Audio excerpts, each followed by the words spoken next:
Okay, so today's conversation, today's topic is adhesives and sign fabrication. Did anybody in this room attend last year's session? Raise your hand if you did. Okay, so I'll nominate you to be most bored person in the room. There's going to be a lot of review. Basically what the ISA asked me to do is it too echoey? Is it hard to hear? Would it be better if I turn it off? Okay, it's a little boomy for me, but that's okay, I'll deal with it. So I did a similar talk last year, which was on the East Coast show, and they said, you know what, we'd like to have you back. It's an important topic. We got a lot of good feedback. And they said, you know what, it's going to have you got an East Coast show, you got a West Coast show. We want you to really come back and almost do the same talk again. We've updated it. We've included some new information, some new topics. And, a lot of last year's talk, too, was question and answer driven because I like this to be a collaborative session. I don't want this to be blah, blah, blah at you guys. So if you guys got questions, so we spent a lot of time last time just doing Q&A. So I think by virtue of the Q&A and your questions, this presentation is going to take a little bit of a different shape. But for you in particular, I apologize for whatever was in the review. But I'm going to spin this into a positive, which is that it's often said that 90% of whenever you give a talk, whether it's an education session, you see a session, 90% of what you heard gets lost the next day. So oftentimes, it's really the fundamentals, it's the basics. I liken most things in business to sports analogies, which is it often comes down to fundamentals. So the sign shop that will be the most successful or is the company that executes on the fundamentals. Same thing on the football field. The team that wins, you can have the fanciest stuff in the world, the fanciest information. So review is a good thing. It's good to hear again things that you might have forgotten. The more times you hear things, you get the retention, so it won't be lost on you. So my name is Andrew Morris, so you've gotten two pieces of information so far. It's Adhesives and Sign Fabrication. I'm Andrew Morris. I'm President and CEO of Chemical Concepts. What we do at Chemical Concepts is we help companies with their bonding and assembly challenges, whether that is through adhesives, sealants, tapes, and specialty fasteners. We work heavily in the sign industry. We don't work exclusively in the sign industry. So for the past almost 15 years, and for the company for the past 63 plus years, coming on 64, we've helped companies that basically want to have a simple objective, which is to successfully assemble two or more of the same or different materials together. And we consult with companies to help them do just that. So I've been in many different manufacturing situations, and a lot of manufacturing kind of carries over into signage. So whether it's wind power, transportation, putting trucks, making signage, putting countertops together, the surfacing industry, woodworking industry, we're helping people with those bonding and assembly challenges. And I've been in hundreds of sign shops across different parts of the United States, consulting on some of the kind of applications that you guys run into every day. I'm going to impart, I do know quite a bit about adhesives. I won't pretend to be an expert on signage. I do know a lot about, so if you have the Venn diagram of adhesives and signage and signage together, that left side of the equation, I know a little bit about the intersection of adhesives and signage. I know quite a lot about adhesives. You might ask me questions in the Q&A that are more in the craft of sign making. I might defer to some people here in the audience. I won't, you got the knowledge in this room in terms of, the best practices of general sign making techniques, that you could fill an ocean with what I don't know there. But if you get a question, I'll certainly do my best. And if there's a question that you give me that I can't answer on the spot, I will make a point to get back with my team. And that's the whole thing. We've got a whole team of subject matter experts. No one person in my company, no one person in the industry has all the answers of everything, but we know where to get the information. So if you ask a question that stumps me, that's fine. I'll make sure to get you an answer. So anyway, that's just a little this isn't about me, just a little background, understand who is this guy and why is he talking about this. So that's that. Let's make this a little interactive. This is fun. We did this last year too. And this is a cool, this is actually the ISA organization. We had a little webinar about best practices for putting on these presentations, and they encouraged us to use this Slideo thing, and it's very cool. So you can take out your phones, and you can scan that QR code right there. Please, I encourage you all to do that.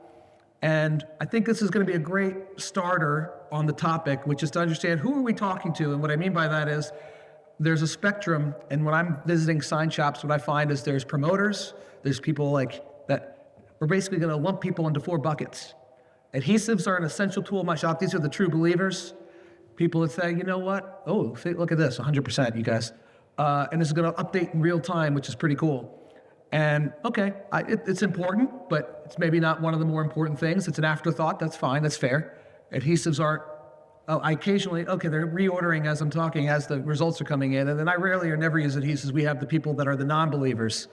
And it's really not my intention to change anybody's mind on this point of view. You know, if you have there's lots of right ways to build a sign. There's lots of right ways to put things together. It's really just about pros and cons. So if there are people in this room that, so far 0, which is refreshing as someone in the adhesive industries, that's great. But if there is someone here who's maybe shy, doesn't want to be the one person, it is anonymous. So if you do hate adhesives, why you're here? No, I'm just kidding. But if you do want to sign up for that, feel free if that's your feeling.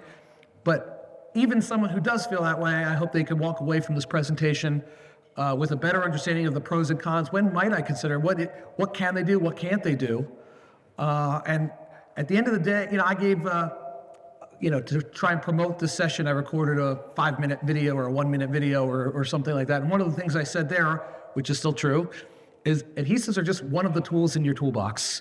And again, I'm not saying adhesives are better than other methods. There's pros and cons, but if it's incumbent on you as people in the signage industry to just understand better the tools that you have at your disposal, right?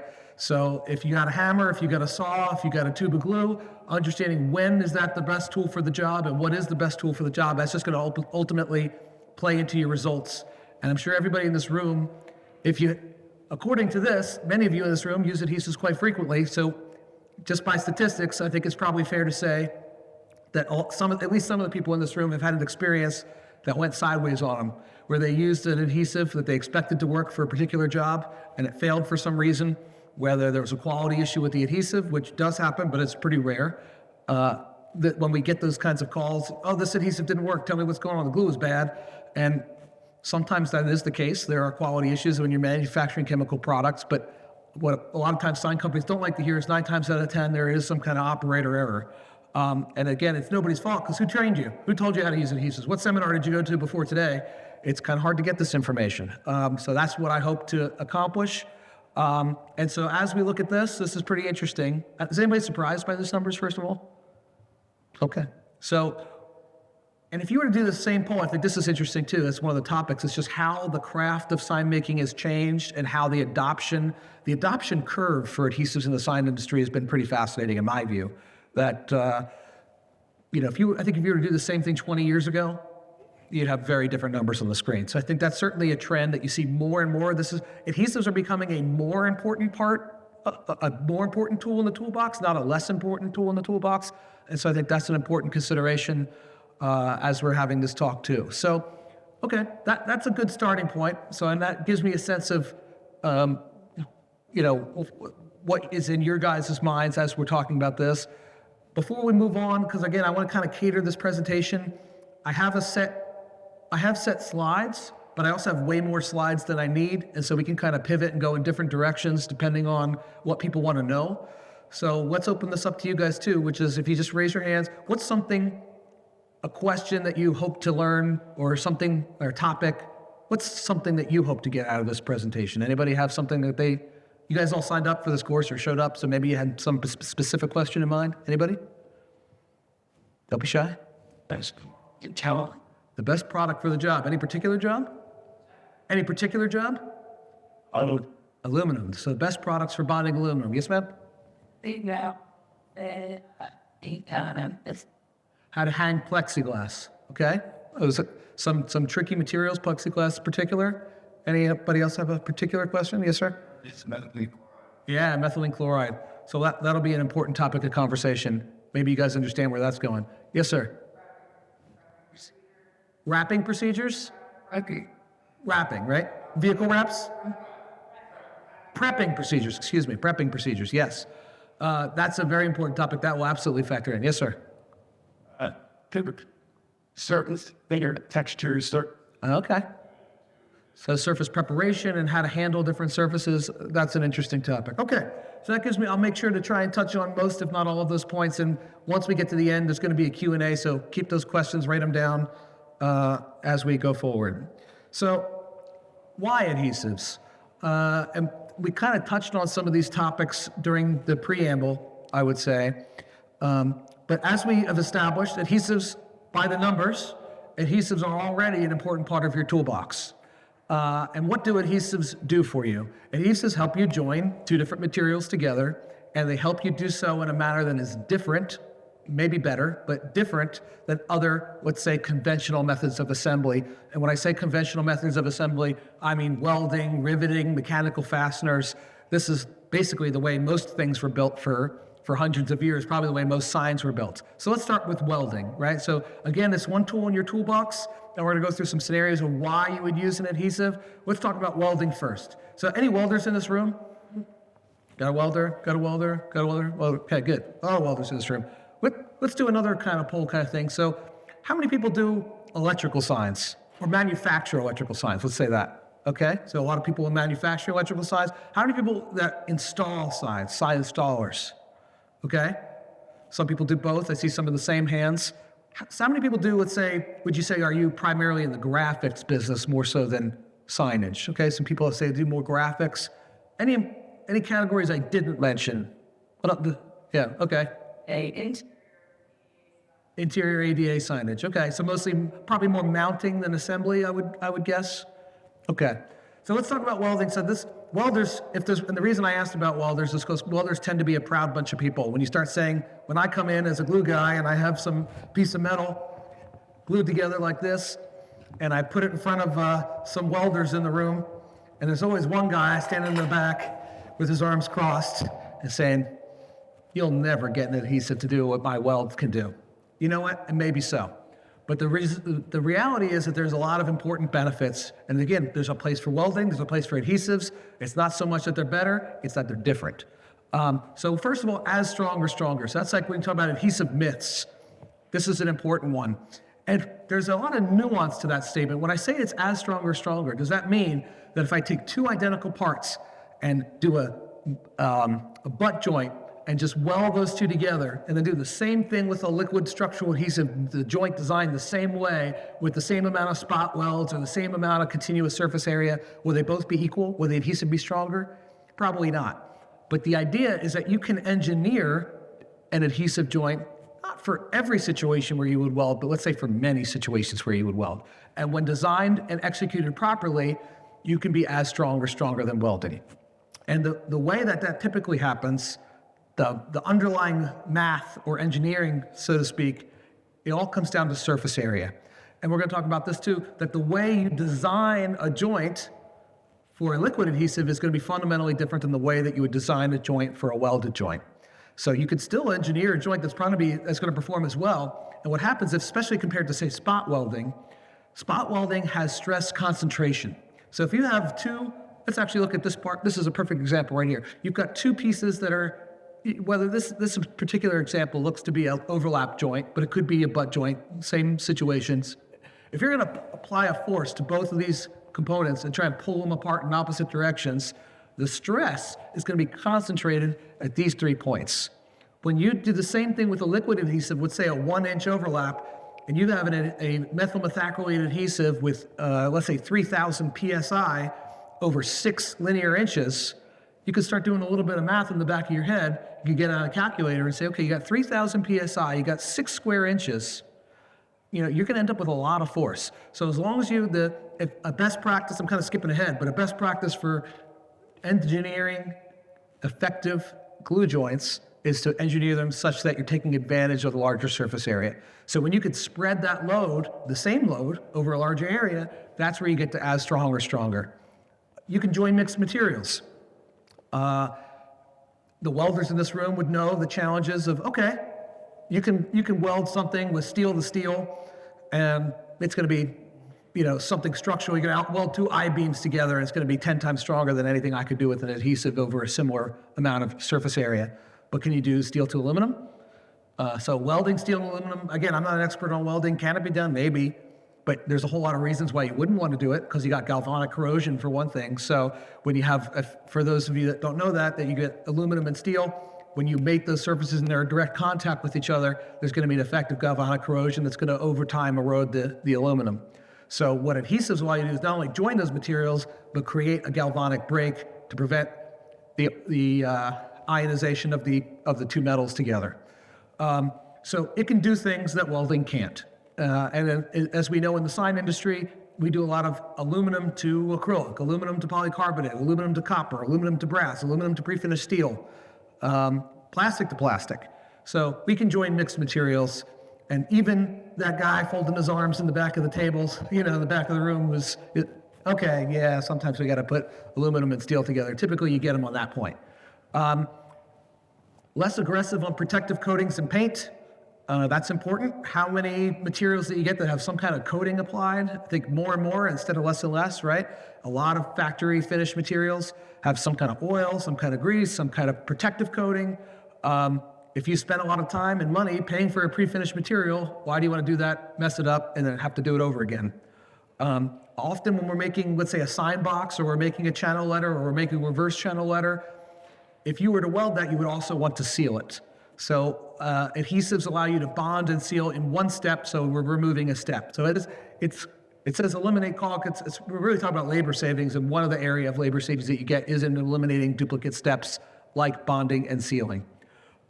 Reduce risk for material deformation. This is important. So if you guys are welders, you've probably spent some time welding. There's a lot of setup time, and then at the end, you have to pay somebody else to sit in a room and grind it back after something has moved or been distorted, right?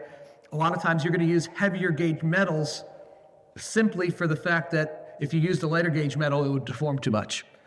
So then you've got extra cost. If anyone's been paying attention lately, you'll notice that steel and aluminum are now 25% more expensive, at least if you're importing it.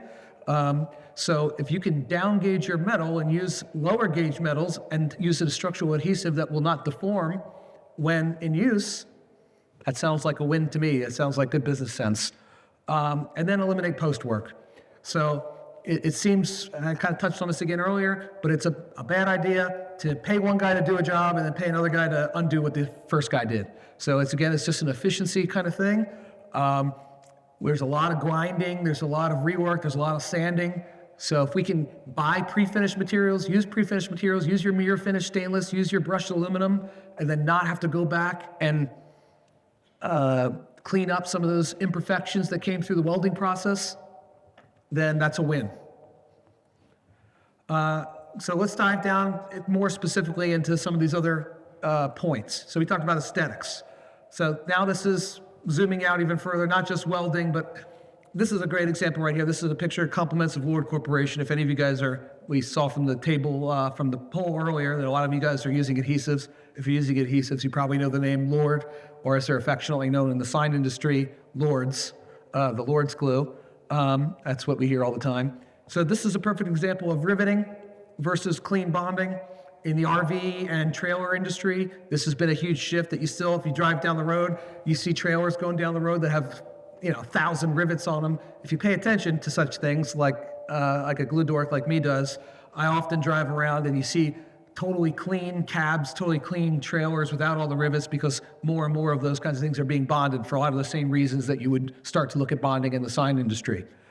So every time you drill a hole, that becomes a point for water ingress. It's a step. Mechanical fasteners are falling under the steel and aluminum tariffs. I know because I import a lot of mechanical fasteners. So most mechanical fasteners are imported into the United States. And so now those are, not only are you creating areas for water ingress, they're now 25% more expensive. So there's incentives for that kind of clean look. And how important is aesthetics in the sign industry? Little important. So I believe this was Philadelphia Sign. Do we have anyone from Philadelphia Sign here? I think we got permission to use this picture of these Chase ATM enclosures that they produced. And you'll notice very clean. This was bonded as ACM enclosure that was all bonded together with a low read-through adhesive specifically designed to eliminate that visual deformation that can occur with either welding or adhesives not designed for low read-through. So we'll talk about read-through later in the presentation as well.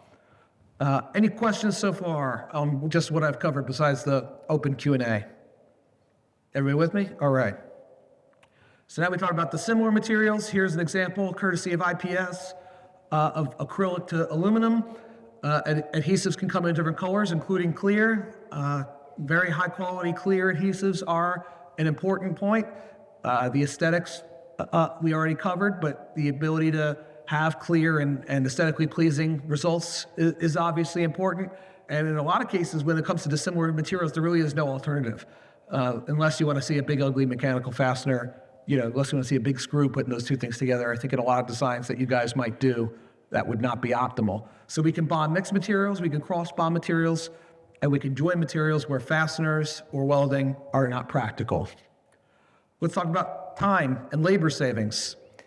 So as we look at different industries, the numbers are going to change from industry to industry, but I think you look at the countertop industry, you look at the sign industry, you look at transportation, and ballpark, what you typically find is materials are maybe, 35 to 45% of your bill of materials. You got labor, it's probably 35 to 45%, and the consumables typically are 3%. So when we consult with business owners, when we consult with operations managers, one of the things, some of the pushback we get is, okay, well, some of these adhesives are pretty expensive, and I think that's a fair point. And with everything that's going on, we've been through an inflationary period over the last 5 years, certainly. We all go to the grocery store, we all see how much things cost, we all feel a lot of pressure, we all feel that upward pricing pressure. It's a totally natural impulse to say, man, some of these adhesives are expensive. But when we think about that, it's one of the things we try and talk about mindset. And when you have a manufacturing mindset, anytime you can focus on that 45% and not the 3%, where is the biggest share of your cost? Where are the cost centers in your manufacturing?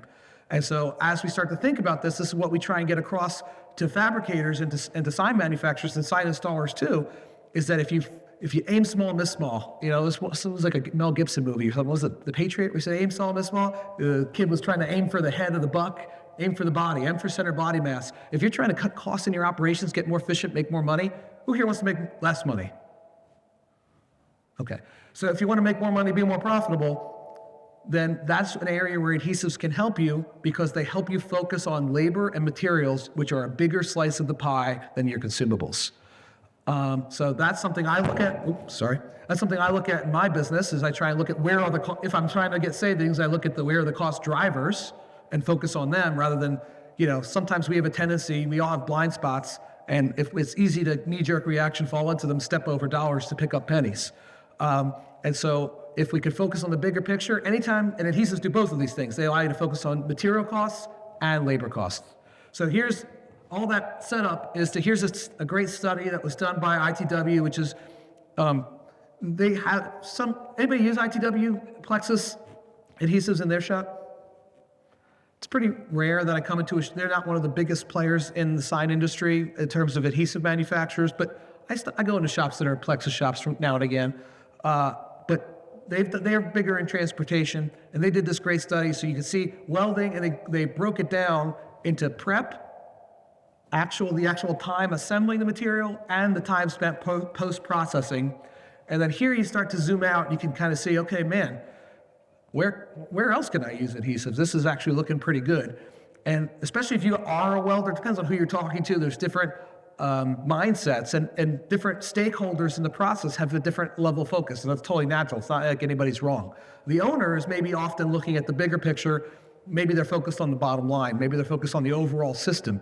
If you're the buyer, maybe you're focused on your slice of the pie. And you're like, okay, which materials are easy to get? Which vendors are delivering on time? How easy for me is it to order?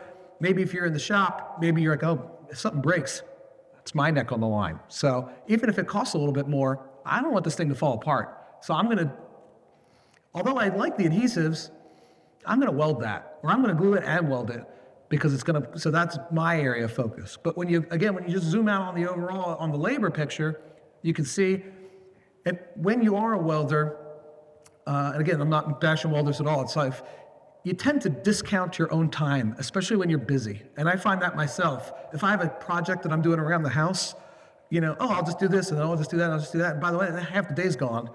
And when you're busy, time goes, it's just psychology. When you're busy, time goes by fast. And when you're sitting around waiting for glue to dry, time goes by slow.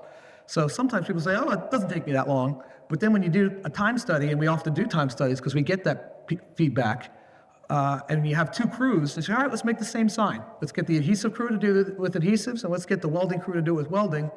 Often people are surprised. They didn't realize how long it actually took, because we're not sitting there looking at the stopwatch, and time is going by fast when we're busy.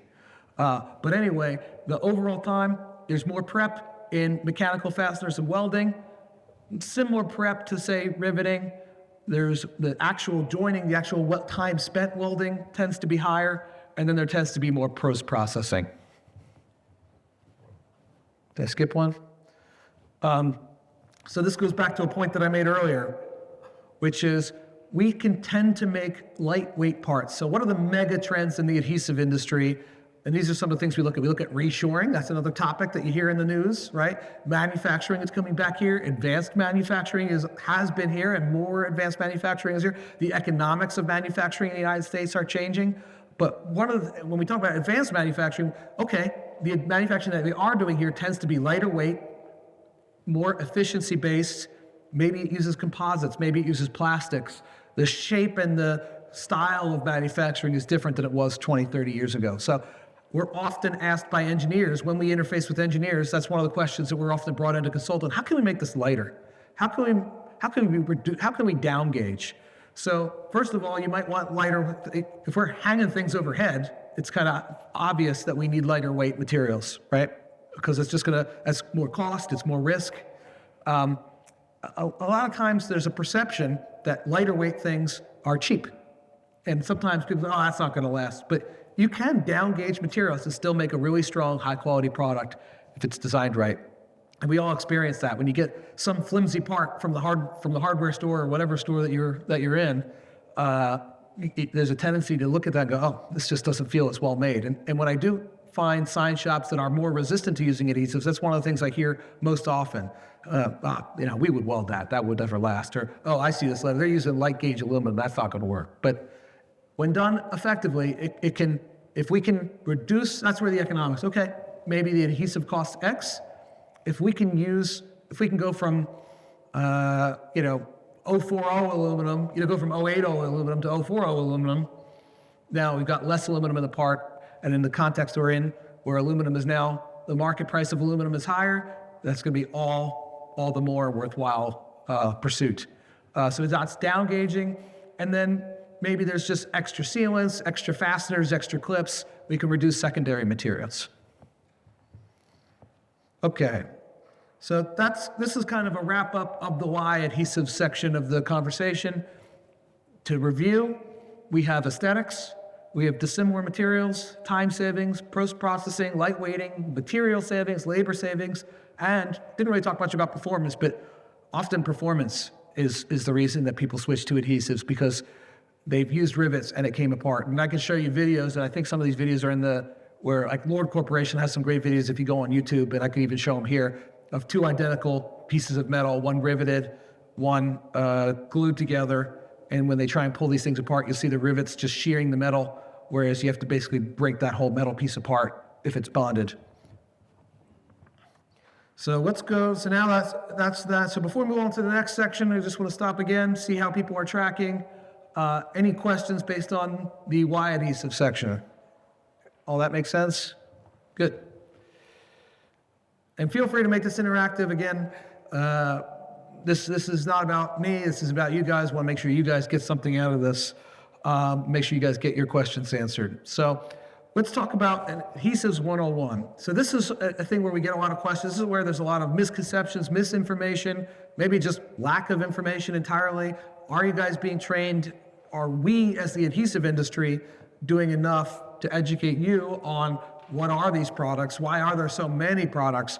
You got MMAs, epoxies, methyl methacrylates, urethanes, structural urethanes, cyanoacrylates, MS polymers, silicones, silanes, modified silanes, solvent-based adhesives, PURs.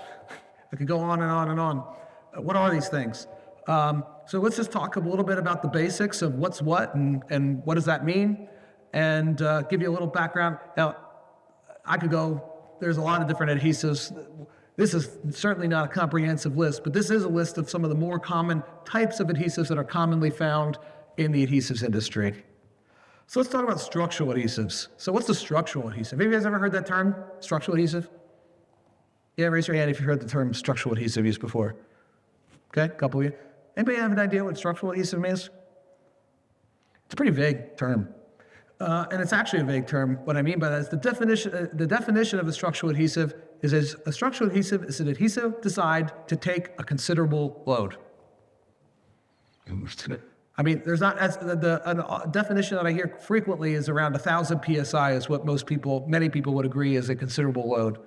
So these are adhesives that are used where really, this is not a light duty sign that's being hung on a wall. In worst case scenario, it falls down and maybe, it's 5 pounds and it's going to land on somebody's sneaker and they're going to walk away just fine.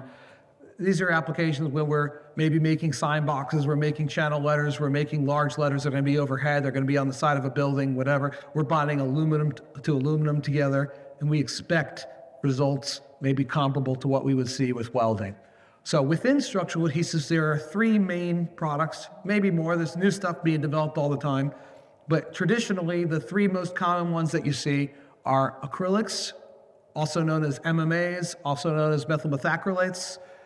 There's been new advances. Companies like Huntsman and others, 3M, Permabond, other companies have developed what's called acrylate technologies, which are still in the acrylic family, but not quite MMA products. So they're always looking for a new spin on existing technology. But maybe you guys have heard terms like acrylic, MMA. These are some of the most popular products in the sign industry, and I'll tell you why. So acrylics really excel at metal-to-metal bonding. So when I think of acrylic, I mean, you can use acrylics for other applications, but acrylics are really the go-to chemistry, the go-to solution for metal-to-metal bonding. And a lot of people use the word epoxy as a generic term, just like meaning a 2-part glue that you mix together. And so I always try and encourage people to use the right terminology. Oh, well, that's not an epoxy. But acrylics, one of the key differentiators is this chart here, which is showing you the strength development curve. So let's say 30 years ago in manufacturing, epoxies were kind of, before MMAs really exploded onto the scene, epoxies were the dominant technology in structural metal bonding. But the problem was epoxies either needed heat curing or they needed a long time. And when you're manufacturing something, throughput is huge. Sign companies care about throughput, right? You want to get your product that you're building from this stage in the operation to the next stage in the operation. You want to do that as soon as possible. So when do you need the strength? You need it now. You need it right away. So epoxies tend to be what we would call a linear cure, and acrylics tend to have what's called snap cure, meaning that when an epoxy is 80% cured, it's about 80% strength. Where an MMA or a structural acrylic might achieve 80% strength in the first hour or 2.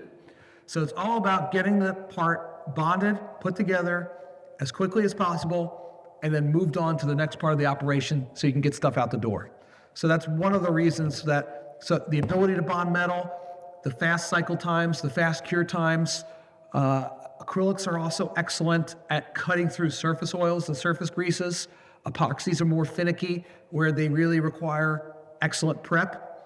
Some of the acrylics on the market, their claim to fame is minimal or no surface prep. So with a good acrylic that's really designed for low surface prep, that's really designed for sign manufacturing environments, a product like that you'd expect to just solvent wipe, clean, apply, mate, clamp, done.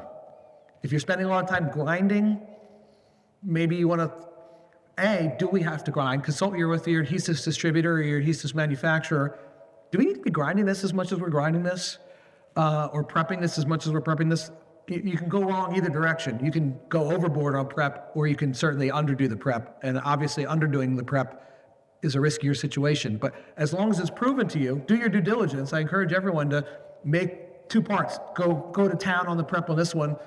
Do minimal surface preparation on the other one. Do whatever test you got to do in-house, bang it with hammers, try and break the thing apart. If you do that, if you're comfortable with the results, then you can keep going. And consult with the manufacturer, see what they say. But a lot of products on the market are specifically designed for minimal surface prep, whereas you can't really get that with an epoxy, at least not most epoxy technologies. And the room temperature cure, which I mentioned, that was another pain point. A lot of the epoxies historically used in manufacturing needed heat cure, which I don't know if you guys, I've been through a bunch of sign shops. I don't know if you have room for a big curing oven. I don't think that's going to work. Then you got epoxies. So epoxies do come into play in the sign industry quite a bit less. But where I see epoxies being used is acrylics tend to like non-porous materials. They tend to like metals and plastics. And epoxies tend to like porous materials, masonry, concrete, brick, wood. MMAs don't really bond wood very well, typically.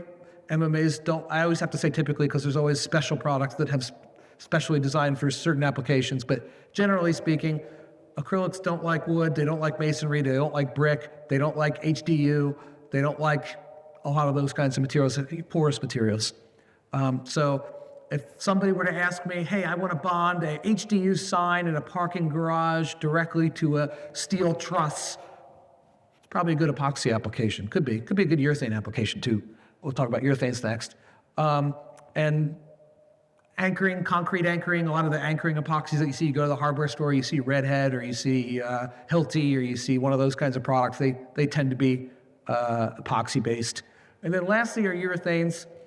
Urethanes tend to be less expensive than MMAs or epoxies. They bond plastics, they bond foams, but they don't bond bare metal. They don't bond bare metal very well at all. So if you have painted metal, so let's say you got painted metal to plastic, you could probably use a urethane and get a good bond that's going to maybe cost you a little bit less, so you could be smart. But the other consideration is processes. So if you have adhesive A and it works for all these applications, just having fewer products in your shop.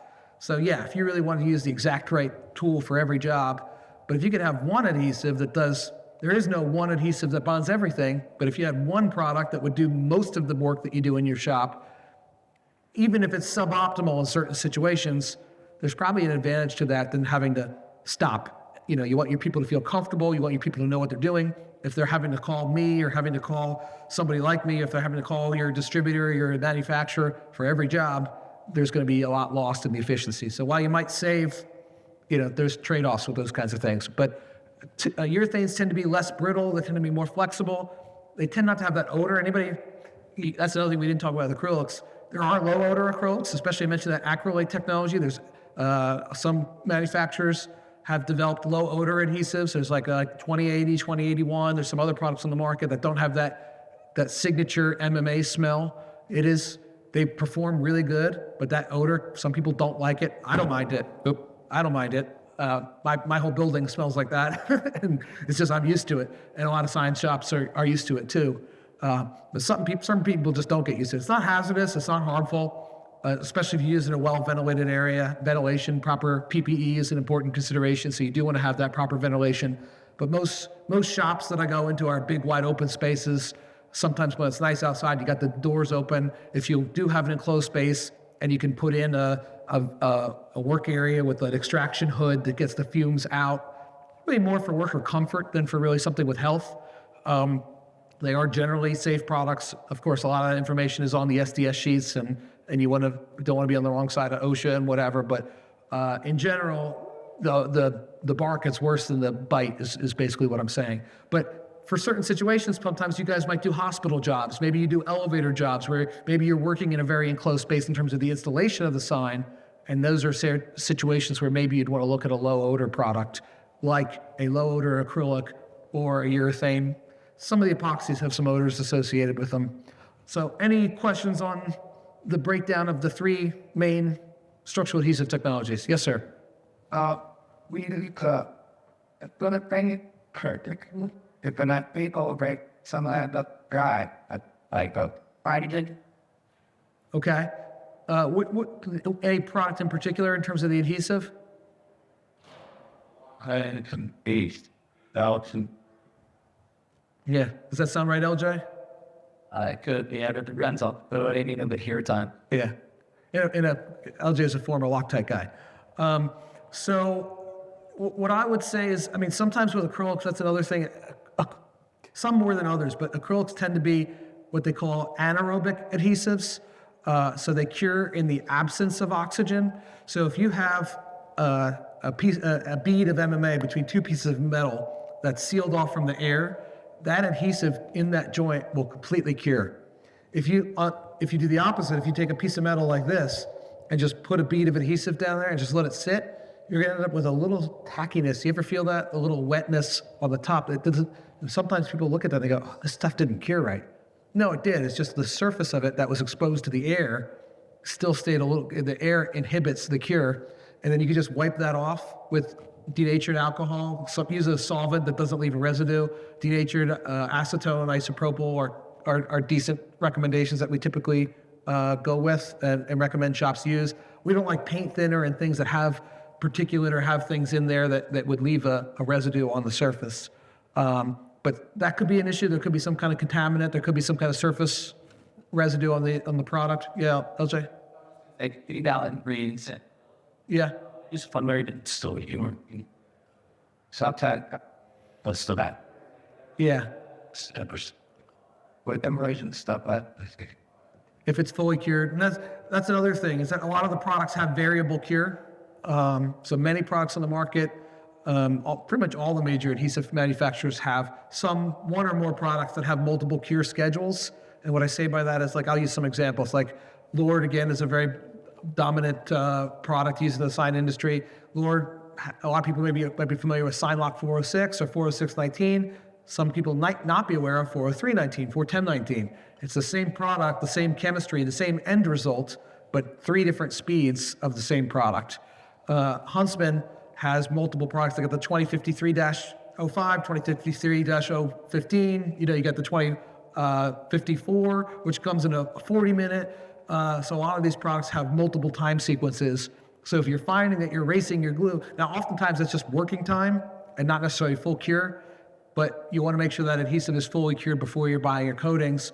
And maybe you've got to look at for a slightly if you're erasing your glue, maybe you need a slightly faster product that's going to work with sometimes it's not about better or worse products, it's about choosing the product that matches the workflow in your shop. And oftentimes, I manage a sales team that is in different geographies, and they'll talk to each other, and my rep down in Florida might say to my rep in Michigan, oh, I'm selling a lot of this product and it's working really good. And she'll try that same product with her customers in a different climate and go, they're all complaining it's too slow. Because your environment factors into it. A good rule of thumb for everybody, this is probably one of the most used, if you're using adhesives, one of the most useful things you'll hear me say, which is, as a rule of thumb, for every 20 degrees you go up or down, you're gonna double or cut your working time in half for liquid 2-component adhesives. So we'll talk about some other kinds of technologies, tapes and 1-components. But most specs are written at 70 degrees. If you're at 90, it's probably gonna be about twice as fast. If you're at 50, it's probably gonna be about twice as slow. So keep that in mind. Can you just go to the next flavor up in the spectrum and get the job done that much faster? Good question. Any other questions on breaking down these products? Because this is where a lot of the rubber hits the road here. Okay, let's take a peek at time. Okay, we're moving along here. So now we have high bond tapes, and we'll talk about other kinds of tapes too, but a really popular style of tape is what's called high bond tapes. Also, 3M's product that probably all of you guys are aware of called VHB, which stands for very high bond. They got there's other products on the market. Tessa has a product called ACX Plus. We have a product in our ChemSep brand called VST, very high VHB, very high bond, VST, very sticky tape. We got the PhD marketing people working on this for us all around the clock here. So these tend to be acrylic core. I guess you can use the word transfer tape because it's a solid block of adhesive. We'll talk about the construction of tapes in a second. They're high strength. They're used in many applications, from signage to, we talked about tractor trailers. When you see tractor trailers going down the road and you don't see all those rivets, they might be bonded with liquid adhesives. They might be bonded with tapes. And what tapes do that liquid adhesives don't do is tapes give you typically instant gratification. They give you instant bonding, instant fast fixturing. Let's talk about that. And so for that reason, we often make recommendations when we're working with sign companies, and a lot of you guys are probably familiar with doing this, maybe you're not, is using combinations of mixed methods, where we often see liquid adhesives and tapes used in conjunction where you can get the best of both worlds. Sometimes, not always, but with epoxies, this is another difference between epoxies and acrylics. Epoxies, the slower the epoxy cures, the stronger it tends to be. With acrylics, that's not really the case. A fast acrylic, a slow acrylic, doesn't matter. You're going to get pretty much the same result. But the 5-minute epoxies are typically lower performance than the long open time epoxies. So by combining the best of both worlds, when you use a tape along with a slower curing adhesive, you can often get a better, higher performing end result. You get the fast fixture that you need. This is another product that we'll talk about. I'll pass this around, but adhesives in the sign industry are very useful as fixturing devices. So this is a good tape that we kind of call is like a clamping tape. So this is a tape that's just very sticky, and unlike these high bond tapes, this tape is very sticky. It'll stick to those porous materials. These high bond tapes, is that one of the points?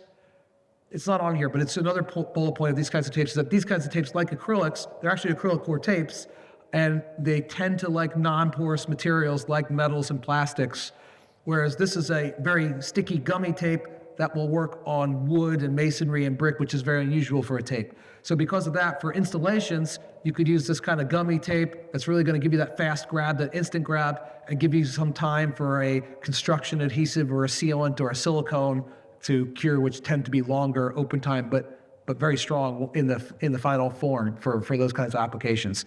So those are some of the pros of tapes. When you use high bond tapes, they do have that instant fixturing, but that's a double-edged sword. That can work against you. You typically have one shot.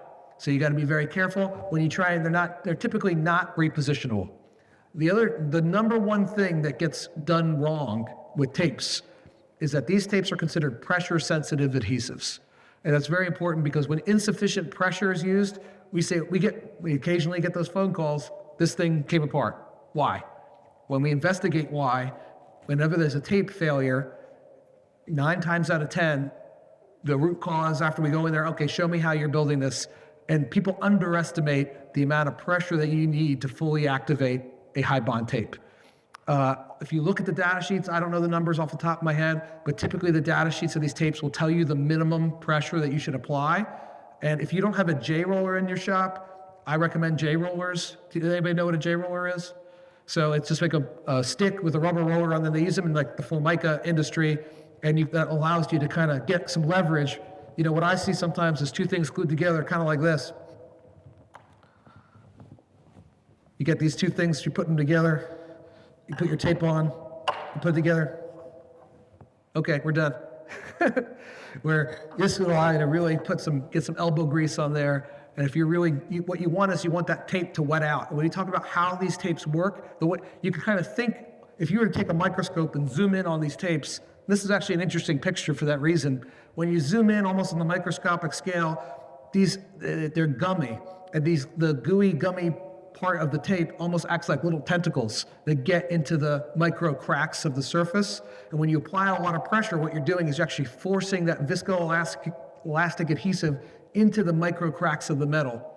And so when you don't do that, the term is wet out. You want them to wet out. If any of you waxed your car or had a surface that was very low surface energy, water will just bead up on the surface of a car.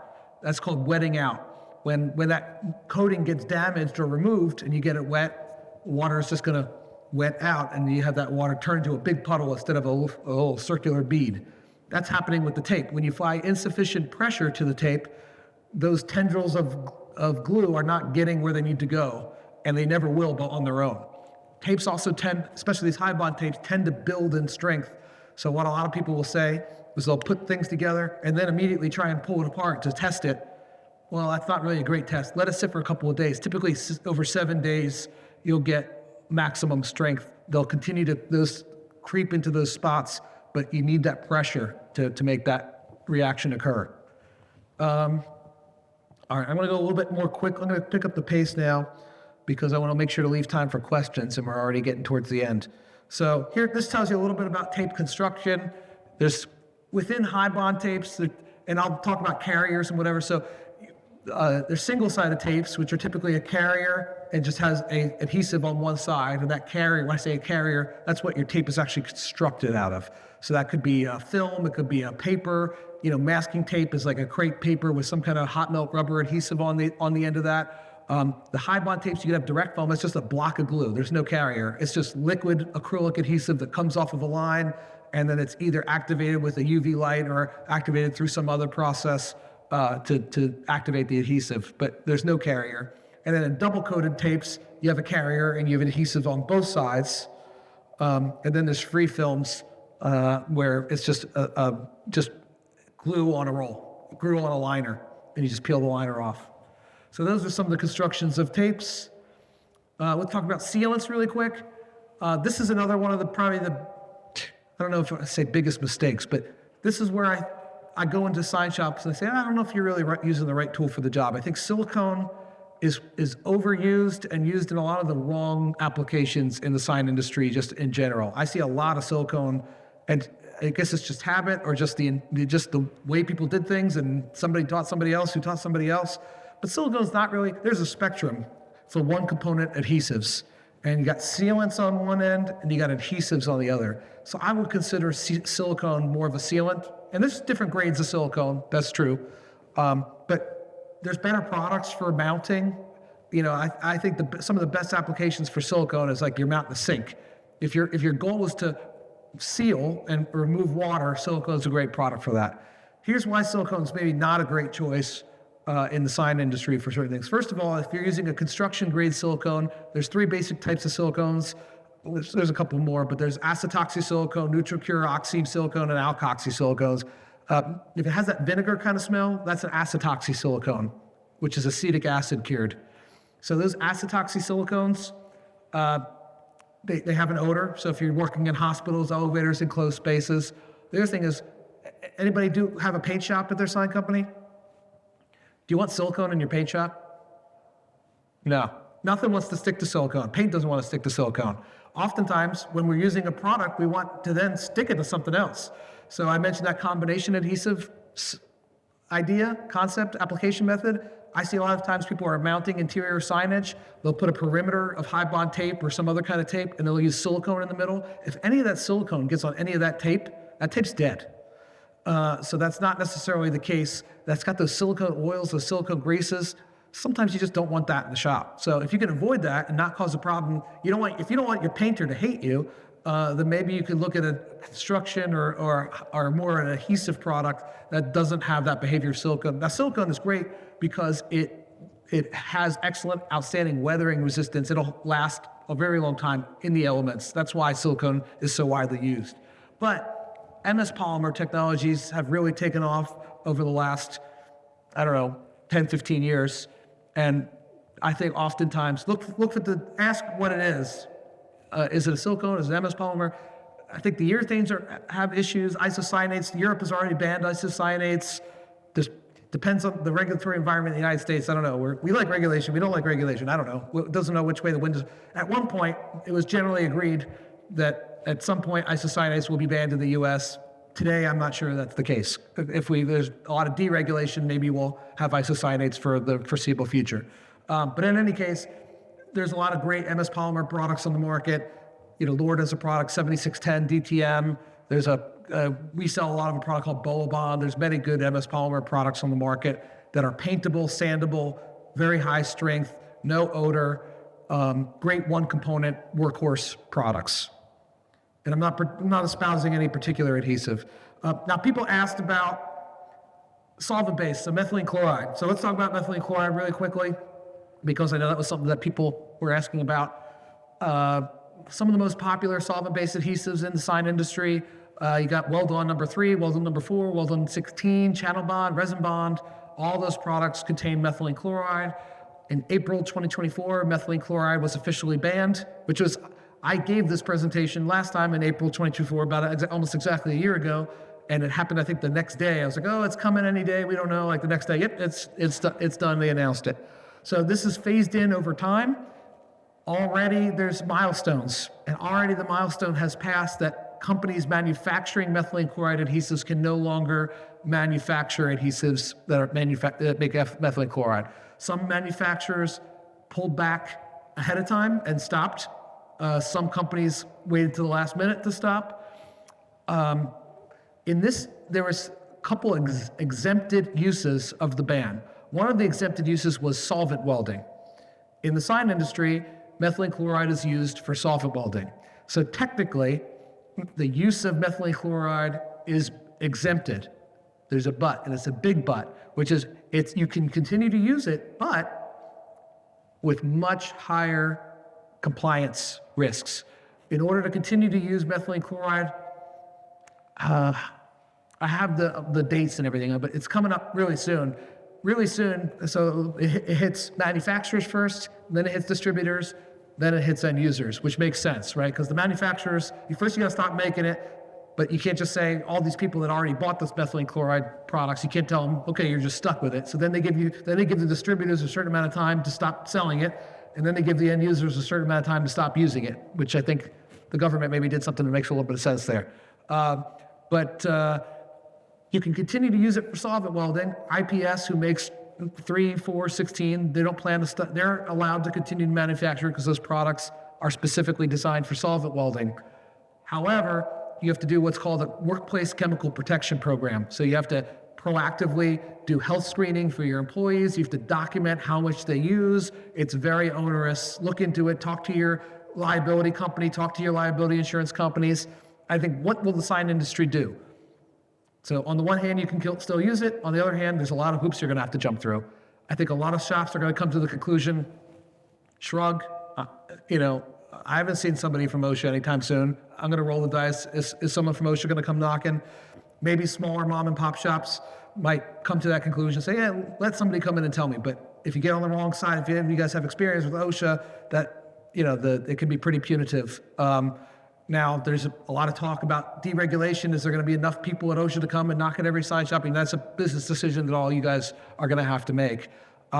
If you're the bigger sign shops that have health and safety people, maybe the owner's been on the we have lots of conversations with our general liability insurance providers, and they see all the flammable stuff that we stock in our building, and they ask us a lot of questions. So you're going to have to do a lot of stuff to satisfy, for getting OSHA, even just your liability insurance providers. So if you might have to demonstrate that you're in compliance. So something to be aware of. There are alternatives on the market. UV adhesives that we didn't really talk about yet are good alternatives. IPS they don't have a specific update. I was hoping they would have a specific update on what the name of the product is, timeline, whatever, but they're developing methylene chloride-free versions of the 3, 4, and 16 that are going to probably not work as well. And there's going to be trade-offs for sure, but there's other technologies that can bond those materials and get you similar results. Okay, so yes, sir. Can mold respond? Those are similar as well. Deep red. Yes. Yep, those are methylene chloride. Look in the SDS, it's going to say it right on there. It might say dichloromethylene or trichloromethylene. That's methylene chloride is under some different names. So you check that out, just ask. They'll have to tell you. One of the requirements was to update the SDS sheets and specifically state that this now falls under this EPA ban, whatnot. So unfortunately, I did the pacing the way that I did, so we didn't have really a chance to talk. Well, let me take questions. I can take a couple of those if you guys want to talk about prep steps. I know we did get that one question. So I want to make sure it gives you guys some time to ask some questions. Any questions on prep or any questions that I didn't get to? No? Yes, sir? On top of the seat. Right. So I noticed the subtract with the 7, the bottom under the seams, and lumpy the fragment when it should they stretch it down, lower grains. Okay. So it bumps up it. So the question was, sometimes they're using MMA acrylic adhesives in joints, like maybe at corner joints or something like that, and they're almost using it to fill in gaps that then you'll sand and paint to have a seamless look at the end. And sometimes when you're sanding those materials, you're not getting an even sand Right. So there's a couple of things could be. So A, is it fully cured? So what's you're looking at the timing sequence? How long are you waiting until sanding?